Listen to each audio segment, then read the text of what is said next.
இது குட்டிப்பட்டி கிராமம். பசுமை சூழ்ந்த வயல்கள், அழகான குட்டைகள், குழந்தைகளின் சிரிப்புகள்.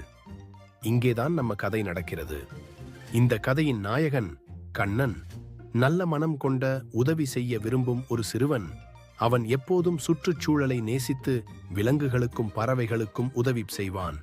ஒரு நாள் பள்ளிக்குச் செல்லும் வழியில் கண்ணன் ஒரு மஞ்சள் நிற அழகான பறவையை பார்த்தான். ஆனால் அது ஏன் இப்படி தவிக்கிறது? அடிடீன்! ஐயோ பாவம், இந்த பறவைக்கு உதவி செய்யணும். கண்ணன் அதை மெதுவாக அவிழ்த்து விட்டான். பறவை கூ கூ என்று குரல் கொடுத்து அதன் நன்றி தெரிவித்து பறந்து சென்றது. கண்ணா, நீ எனக்கு உதவி செய்தாய். அதற்காக நாளை ஒரு அதிசயமான விஷயம் நடக்கும். கவனமாக இரு. கண்ணன் கனவில் பார்த்ததை உண்மையாக நம்பவில்லை.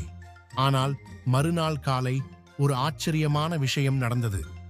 அடுத்த நாள் கண்ணன் வயலின் அருகே ஒளி வீசும் முட்டையை கண்டான்.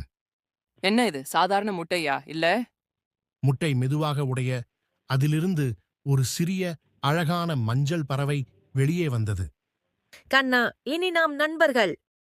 அந்த நாளிலிருந்து அந்த பறவையும் கண்ணனும் சிறந்த நண்பர்களாக ஆனார்.